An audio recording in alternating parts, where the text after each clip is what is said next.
So everybody welcome Emanuele, or M. Now, I was given this bio, which is like very small letters, and either my eyes are getting old or something like that.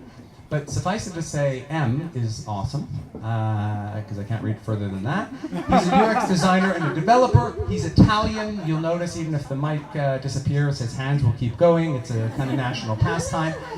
So he combined his kind of software engineering background and a love for design. He calls it making things beautiful. This is kind of what he did. And now he's in Bali in search of new inspirations, working on a new project to automate business processes and bring them to the cloud in an open source platform. And oh my God, that sounds complicated. Giving business owners the time to focus on their company growth, which is really all what we want. M, are you going to be honest? I'll try. Are you going to be funny? No pressure. Okay. All right, everyone, welcome M. Hello. Thank you. That's what. Thanks, Cash. Okay, they told me not to stay in front of the slides. I'm not in front of the thing. Okay, I'm fine. Am I fine? Okay, great. All right, I'm here to talk about my fuck up, and it's great because I don't know basically any of you. So it's always great to start with the wrong foot. Okay, so because you guys don't know me, we have to go a little bit back in time, and hopefully this will work. Yes, I always wanted to do that. And a little bit back in time when I was a kid. That's exactly what I wanted. That's great. Okay, so I was a very cute kid, and I kept being cute, but also I was a very artistic kid. And I've always wanted to be an artist or a painter, and this is abandoning me. Okay, an artist and a painter, and in Italy, what happens when you turn 13, you have to pick what you're gonna do for the rest of your life. So I basically picked. I went to my mom and I said, "Mom, I want to be an artist, and I'm gonna do the art academy."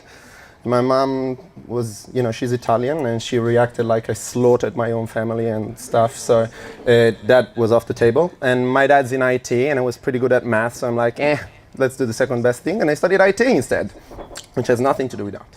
So I graduated. I did all that I could do. But I thought it was really cool. It would have been really cool, even if that's why my mom didn't want me to go to the art place, because that's how people look like. So they do, they really do. And so I thought it would have been really cool. So I thought it would have become, one of the anonymous and a super cool hacker, and it would have been super nice. And instead, my days were kind of looking like that, which not nice, not my cup of tea. So anyway, I put my stuff together. I said I can't do this for the rest of my life, and I put together a portfolio what I could do, and I landed my first job as a designer. So now you have a little bit of background about me. These two paths, like coder, hacker, whatever, and designer, and making things look pretty, not beautiful, pretty. And yeah, so let's fast forward when I moved to the land down under. It's a real photo, and yeah. But that's what my mom thought when I was moving down there. And anyway, so because I had these two things and it was a new start for me, I said, okay, let's develop a website. And I could take care of things because I could design it, could do the branding, I could do the design, the experience, the coding. It was great. So I put my thing together, I created my own branding. And I said, this is nice. I have my own business. I thought so. And I was taking care of everything. And I thought, you know what? All that I need to do is to get more and more projects, and I'll be fine, loaded by the time I'm 30. I'm 30, not quite happy. But yeah, that really didn't really go the way I was expecting. I was taking more and more work because I thought that was the way to go, and I could grow my company that way. And I was thinking, being a designer meant having this kind of computer. Mine was looking like this, and it was really looking like this, and I ended up managing 20-30 projects at the time on the same day. And obviously when you're doing too many things, you do them all wrong. And just imagine that my average day was getting up in front of this thing and cropping, paste, talking to the client, the mom calling from Italy because she always calls. She calls me a lot. And, the girlfriend at the time, which is not my current one, which is my fiancée, so let's not talk about her. And yeah, so she was, she was there though, and everything was pretty much too intense for me, and I couldn't really manage it, but I thought I could, and because I was a designer, designers tend to be pricks, and I was a prick because I thought, oh, no one's gonna design as good as I do, so I can't really outsource anything, and no one's gonna code as fast as I do, so I can't really do anything. So I was doing everything, and it didn't really work, and clients were getting angry because they were waiting longer and longer times for products that were getting shittier and shittier. I can say shit, it's fuck up night. So it was doing pretty bad, and I was feeling really depressed, and I had a creative block. I didn't want to do anything anymore. My love life went to crap. And yeah, the only thing stable was the phone calls from my mom, but she was worried as well. She wanted to fly to Australia and take me out. But yeah, that was really sad. And what it was because I just didn't want to trust anyone. I just thought that the real thing was me.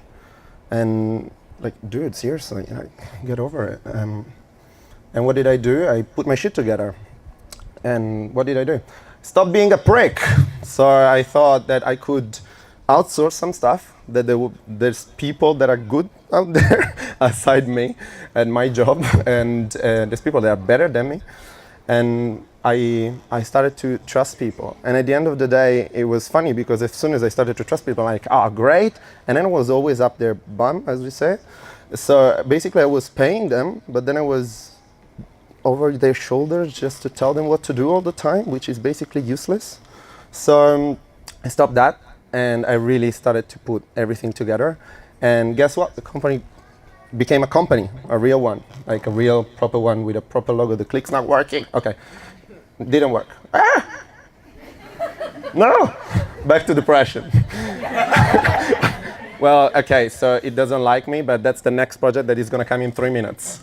No, well, the company started growing, and 6 and 7 figures clients are starting to pour in, and they were happy with the job because they were waiting reasonable times to get good work, and I had time to do my own stuff, and now I can talk about her because I found a new girlfriend, which is that one, and we're getting married, so we have time for a love life and a social life. I moved to Bali, which is a tropical island in paradise. I have 1 minute left. And I have time to travel, and I can focus on my own project and my own passion. This is one of it. It's the famous thing that Steve was saying that is super complicated. I try to say it. So business want to go to the cloud. They need something. We use WordPress. Done. So that's what we do. But we just basically help people to get into the IT because we kind of all need it. And why all this started to happen? It started to happen because I just trusted people. So in Italy and also in English, in Italian and in English, it's the same. Company itself, the word, it means to be with someone.